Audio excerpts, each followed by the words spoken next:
환혼 11화 재밌드라입니다. 환혼 11화는 장욱이 무더기에게 고백을 하며 시작하고 있습니다. 지난 10화 마지막에서 장욱은 무더기의 마음을 알았고 그 마음에 기쁜 마음으로 화답해주고 있었습니다. 무더기도 장욱에게 자신의 마음을 들키고 말았습니다. 하지만 무덕은 서로에게 달콤한 관계가 중요한 것이 아니었습니다.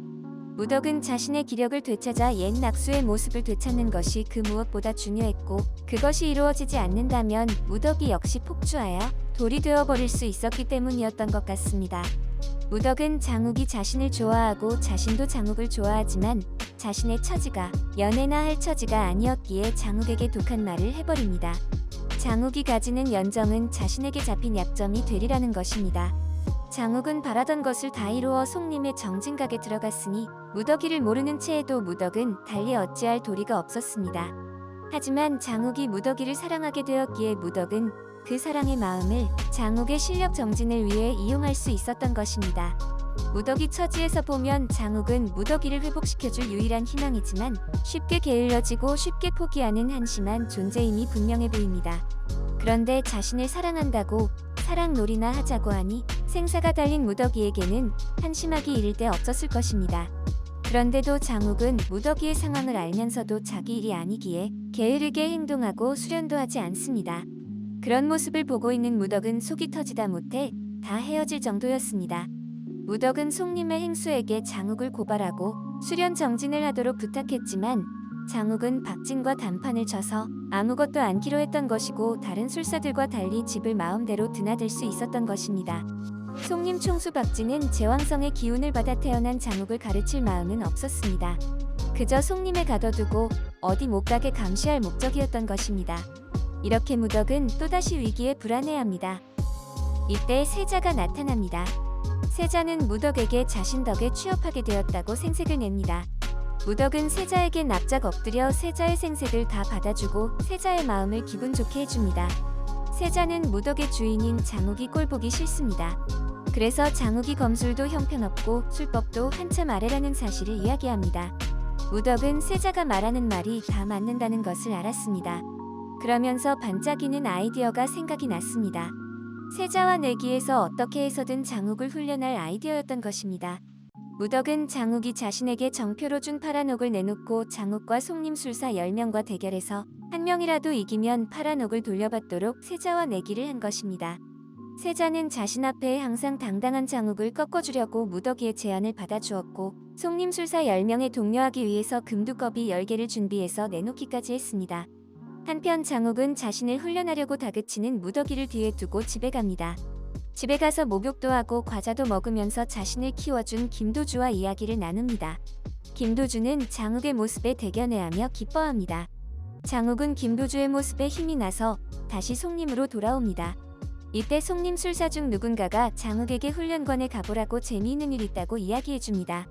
어리둥절해하며 훈련관에 가자마자 장욱을 기다리고 있던 송림술사가 검을 들고 공격을 해왔고 무더기는 다짜고짜 칼을 쥐어줘서 싸우긴 했지만 이내 패배하고 맙니다. 이긴 술사는 세자에게 금두꺼비를 받아 들고 기뻐하고 어리둥절해하며 화가 난 장욱은 세자에게 무슨 짓이냐고 따지게 됩니다. 그리고 자초지종을 듣고 나서 장욱은 무더기를 자기 방에 끌고 들어와서 장욱이 게으름을 피우니 이를 꾸몄다고 화를 냅니다.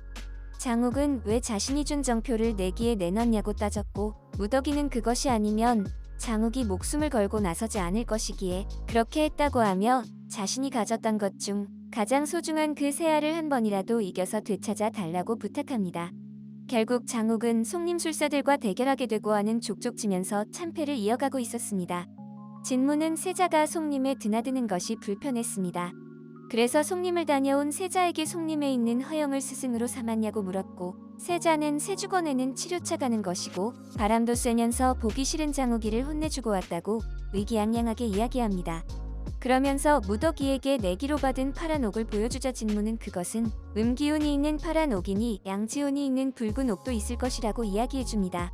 세자는 자신이 무더기에게 낚여서 자기 돈을 들여 장욱을 훈련해주고 있다는 사실을 깨닫게 됩니다. 한편 진무는 눈이 안 보이는 여자아이들을 납치해 뒀다가 진부연의 초상을 들고 비교해보며 비슷한 아이를 찾고 있었습니다. 이때 소희라는 아이도 잡혀왔는데 진무는 소희가 눈을 보는 줄 알고 죽이려고 했습니다. 이때 소희는 기지를 발휘해 자신이 눈 안 보이는 연기를 할 수 있음을 보여서 진부연으로 연기하기로 합니다. 송림의 박진은 마의 이 선생님의 요청에 따라 서경 선생의 심서를 진요원에 전달하면서 진무와 진호경이 서로 만나 무엇을 꾸미고 있다는 사실을 알아냈습니다. 그리고 자기 조카이자 송림의 후계자인 박당구가 진초연과 연애하는 것을 보고 다그치다가 진무가 진호경의 잃어버린 큰딸 진부연을 찾아주려고 한다는 이야기도 듣습니다. 그리고 마의 이 선생과 상의하며 진무가 진씨 집안까지 장악하면 그때는 얼음돌을 세상에 내놔서 송림을 대적할 것이라고 불안해합니다. 이런 이야기를 하면서 마의 이 선생은 서경 선생이 제왕성의 기운으로 태어난 것처럼 장욱도 제왕성의 기운으로 태어났는데 장욱은 환혼술로 인위적으로 태어났으니 서경 선생처럼 혼란을 잠재울 인물인지 아니면 사드라들 불꽃인지 지켜본다는 의미심장한 이야기를 합니다. 장욱과 무더기의 로맨스가 본격적으로 시작될 것으로 예상했지만 그보다 더 큰 위기의 상황이 다가오고 있음을 보여주며 다시 한번 이야기의 긴장의 끈을 조이는 이야기였던 것 같습니다. 얼음돌과 진무, 그리고 환혼술로 무장한 왕비의 세력과 얼음돌을 봉인한 송림의 세력이 어떻게 충돌할 것인지, 그 충돌 상황에서 장욱과 무덕은 어떤 역할을 하게 될지가 앞으로의 관전 포인트가 될 것 같습니다. 장욱과 무더기의 로맨스는 그 다음에나 생각해볼 내용인 것 같습니다. 재밌더라였습니다. 이 영상이 마음에 드셨다면 좋아요와 구독 부탁드립니다. 좋아요와 구독은 영상 제작에 큰 힘이 됩니다. 감사합니다.